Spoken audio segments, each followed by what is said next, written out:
2020년 7월 1일 큐티 말씀입니다. 열왕기하 1장 1절로 12절 말씀입니다. 아합이 죽은 후에 모압이 이스라엘을 배반하였더라.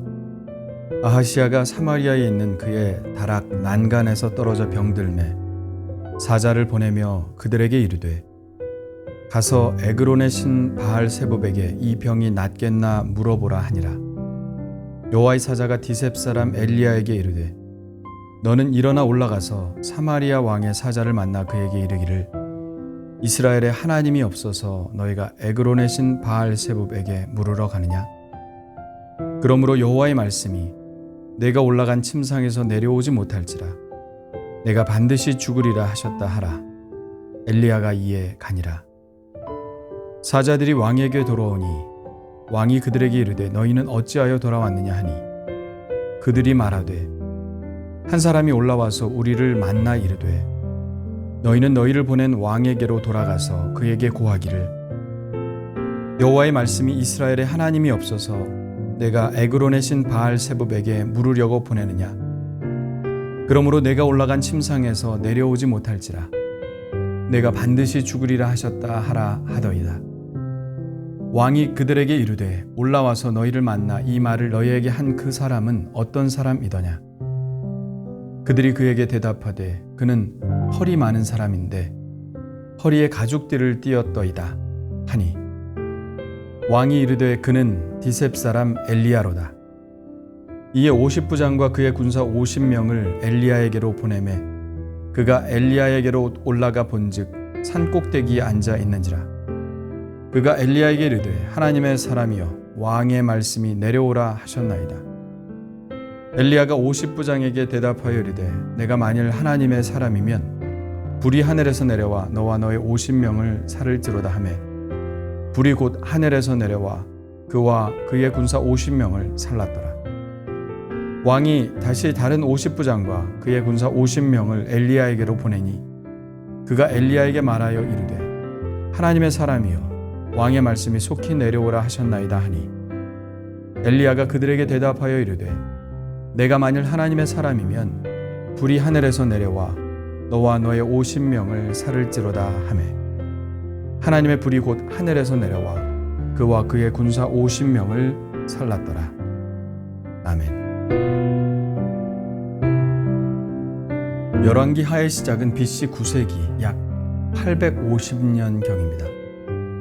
물론 분열 왕국 시대의 한 복판이죠. 열왕기하 앞에 있는 열왕기상은 솔로몬의 이야기로 시작합니다. 솔로몬 이후에 이스라엘은 북왕국 이스라엘과 남왕국 유다로 나뉘었죠. 남북 왕조로 나뉜 때는 BC 926년입니다. 이때 여로보암이 북왕국의 독립을 선언했습니다. 열왕기하의 시작을 대략 BC 853년으로 보면 이스라엘과 유다 왕국이 분열된 지 어언 73년이 지난 해입니다. 이때 남왕국 유다의 왕은 여호사밧이고 여호사밧 왕 17년에 이스라엘 왕 아하시아가 즉위를 하게 됩니다. 오늘의 이야기는 바로 그 아하시아 왕의 이야기입니다. 아하시아는 북왕국의 가장 극악한 왕으로 알려져 있는 아합 왕의 아들입니다. 아합은 아람과의 전쟁에서 화살에 맞아 전사하죠. 아버지 아합이 전쟁에서 죽은 것은 하나님의 심판이었습니다. 미가야 선지자가 아합의 죽음을 예언했는데도 불구하고 아합은 오히려 미가야 선지자를 옥에 가두고 전쟁터에 나갔다가 예언대로 죽음을 맞이합니다. 여느 사람 같으면 이런 아버지의 죽음을 통해서 교훈을 받을 만도 한데 아하시아는 전혀 그러지 못했습니다. 그도 그럴 것이 바알 숭배를 끌어들인 장본인인 그의 어머니 이세벨이 여전히 기세등등하게 그의 뒤에 있었기 때문입니다. 이렇듯 회개할 줄 모르는 아하시아에게 하나님은 1차 경고를 주십니다. 1절입니다. 아합이 죽은 후에 모압이 이스라엘을 배반하였더라. 모압은 이스라엘에게 조공을 바치는 나라였습니다. 그런 모압이 배반을 했다는 것은 그만큼 이스라엘의 국력이 약해졌다는 의미일 것입니다. 그러나 하나님께서 이 말씀을 1절부터 하신 것은 단지 국력이 약해졌다는 의미는 아닙니다. 중요한 의미를 내포하고 있는 구절입니다. 우리는 여기서 배반이라는 단어에 주목해야 합니다. 하나님은 모압의 배신을 통해서 배신당한 아픔이 얼마나 괴로운 것인지 아하시아에게 알려주시고자 했던 것입니다. 이스라엘이 하나님을 배반했을 때 하나님은 얼마나 마음이 아프셨겠습니까? 하나님은 모압의 배신을 통해서 다시 하나님께로 돌아오라는 경고를 보내신 것입니다. 그러나 아하시아는 깨달음도 없었고 요동도 없었습니다. 그런 아하시아에게 하나님은 2차 경고를 주십니다. 그의 몸이 병들게 하신 것입니다. 그는 다락 난간에서 떨어져 오랫동안 누워있는 처지가 되었습니다. 그는 이때 하나님께로 돌아올 수 있었습니다. 그러나 그의 행동을 보십시오. 그는 그의 아버지 아합과 그의 어머니 이세벨의 길을 그대로 따라갔습니다. 그는 하나님께로가 아니라 블레셋의 에그론의 신 바알세붑에게 도움을 요청하기 위해 사자를 보냈습니다. 이때 여호와의 사자가 엘리야에게 나타나죠. 너는 일어나 올라가서 사마리아 왕의 사자를 만나 그에게 이르기를 이스라엘에 하나님이 없어서 너희가 에그론의 신 바알세붑에게 물으러 가느냐. 그러므로 여호와의 말씀이 내가 올라간 침상에서 내려오지 못할지라 내가 반드시 죽으리라 하셨다 하라. 하나님께서는 아직도 포기하지 않으셨나 봅니다. 포기하셨다면 그가 그렇게 죽던 말던 그냥 내버려 두셨을 텐데 엘리야를 보내서 경고하신 것을 보면 하나님은 여전히 그가 다시 하나님께로 돌아오기를 바라셨던 것 같습니다. 이스라엘에 하나님이 없어서 이 하나님의 탄식이 가슴 아프게 들려옵니다. 내게 나아오면 내가 고쳐줄 텐데 하는 하나님의 안타까운 마음의 표현입니다. 우리도 아하시아처럼 행한 경우가 있지 않나요? 어려움을 당할 때 하나님은 당신께 나아오라고 우리에게 경고를 주신 것인데 하나님께 기도하기보다는 다른 힘으로 해결하려고 한 적 없나요? 저는 이 말씀을 이렇게 받고 싶습니다. 나에게는 하나님이 계시다. 나에게는 하나님이 계시다. 예, 그렇습니다. 우리에게는 하나님이 계신데 우리가 어디로 가겠습니까?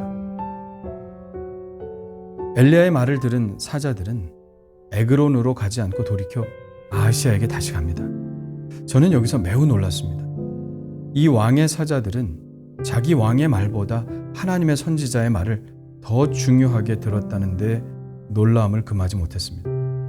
아무리 엘리야가 그렇게 말했어도 왕의 명령을 수행하지 않고 그의 길을 돌이켰다는 것은 그는 사태의 심각성을 의식했다는 이야기입니다. 심지어 그는 그 선지자가 엘리야인지도 몰랐습니다. 그는 왕을 살리는 길은 바알세붑에게로 가는 것이 아니라 하나님의 말씀을 듣는 것이라고 생각했음에 틀림없습니다. 나는 과연 이 상황이라면 어떻게 할까 생각해 보았습니다. 이렇게 하기가 힘들었을 거라는 생각이 듭니다. 우리는 하나님의 말씀에 순종하는 것보다 인간적으로 유력한 사람, 나에게 힘을 행사할 수 있는 사람의 말을 더 잘 듣지 않나요? 저도 이 왕의 사자와 같은 신앙과 용기를 갖기를 소원합니다. 왕은 그 사람의 인상착의를 물어보고 곧바로 그가 엘리야 선지자임을 알아냅니다.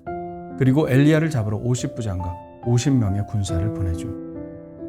왕의 사자들은 선지자의 말을 들었지만 왕은 여전히 선지자의 말을 들으려 하지 않습니다. 힘으로 예언자의 입을 막으려 합니다. 50명의 군사들이라면 힘들이지 않고 엘리야를 잡아올 수 있었을 것입니다. 그러나 어떤 위험을 무릅쓰고라도 담대히 하나님의 말씀을 전한 엘리야를 그냥 내버려 두실 하나님이 아닙니다. 왕의 위협에 대해 하나님은 불로 심판을 내리십니다. 이것은 왕을 향한 세 번째 경고입니다. 계속 이런 식으로 하나님의 사람을 위협하고 하나님의 말씀에 대적하면 이런 결과를 얻게 될 것이라는 경고입니다. 하나님은 당신이 당신의 사람 엘리야를 보호하고 있다는 표징을 보여주십니다.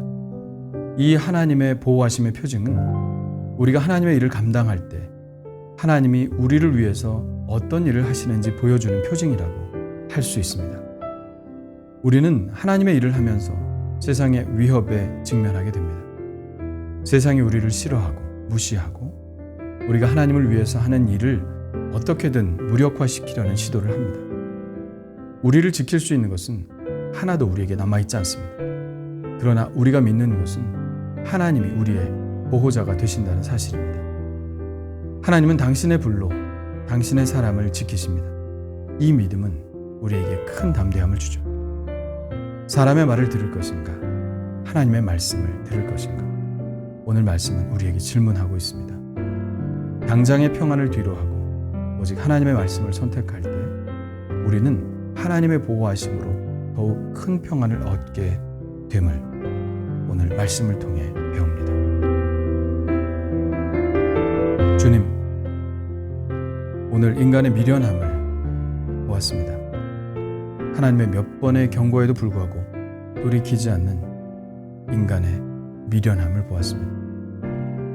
하나님이 말씀하실 때 빨리 알아채게 하시고 돌이켜 하나님께로 나아가는 지혜를 저에게 허락하여 주옵소서. 사람의 말을 따르지 않고 당장의 평안을 포기하더라도 영원한 평안과 안식을 선택하는 참 믿음의 사람이 되게 하여 주옵소서. 저에겐 하나님이 계십니다. 언제나 찾아갈 수 있는 하나님이 계십니다. 부르짖을 때 응답해 주시는 하나님이 계심에 감사드립니다. 예수님의 이름으로 기도합니다.